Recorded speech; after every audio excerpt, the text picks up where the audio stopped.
dabble in.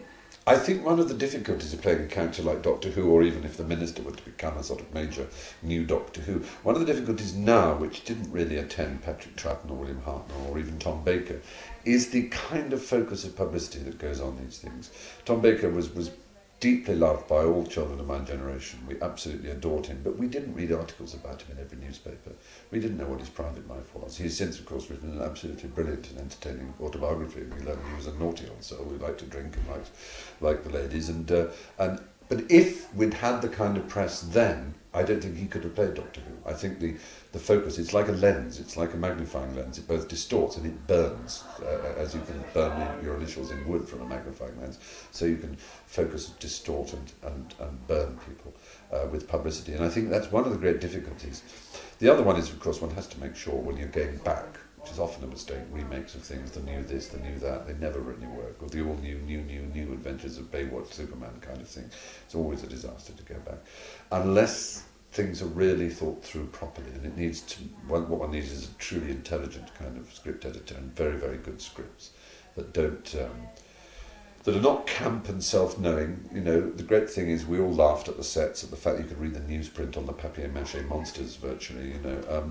All that's very funny. You see the bits where the studs are supposed to go on the crash helmets that are supposedly space helmets.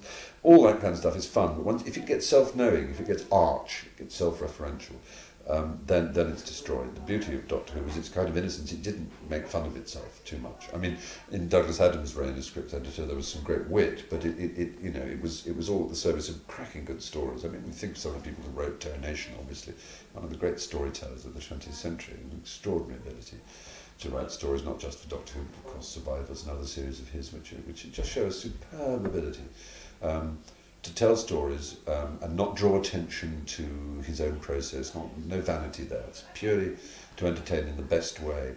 And if I felt it was like that, then of course it would be an honour to be involved. But I think, you know, one does have to be very cautious of the attendant caravan of publicity that goes with almost anything nowadays. One final question then, just a sort of flippant one really. If you had the chance to go back anywhere in time, any period in history and explore it, what would be the one that appealed to you and why?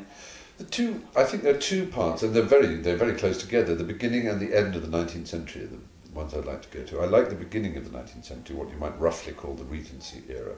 There was so much going on, so much energy. I mean, from 1798, which is almost the beginning of the 19th century, you had things like the publication of lyrical ballads and the explosion of the romantic spirit, and it was a time when, you know, as it were, a kind of modernism in art was born, and you also had the fantastic stylishness of the bows and the bucks and the macaronis, you know, the fantastic style of dress and the incredible gambling and the stylish Regency dandy is a great figure, but also Jane Austen was around, and of course you had the Waterloo. You know, history was really being made in a way that somehow seems bigger. There was no battle's ever been bigger than Waterloo, and so 1815 was an extraordinary year, which saw the beginning of a new peace. And then at the end of the 19th century, you've got the sort of worlds overlapping, worlds of Oscar Wilde and Sherlock Holmes. Also the clank and clank of an industrialised world that's beginning to see the first little cars arriving, and the trains are properly working, and there's a London Underground, and you know, it's just a fantastic mixture of things. And so those two I go to about 1805 and about 1895. Thank you very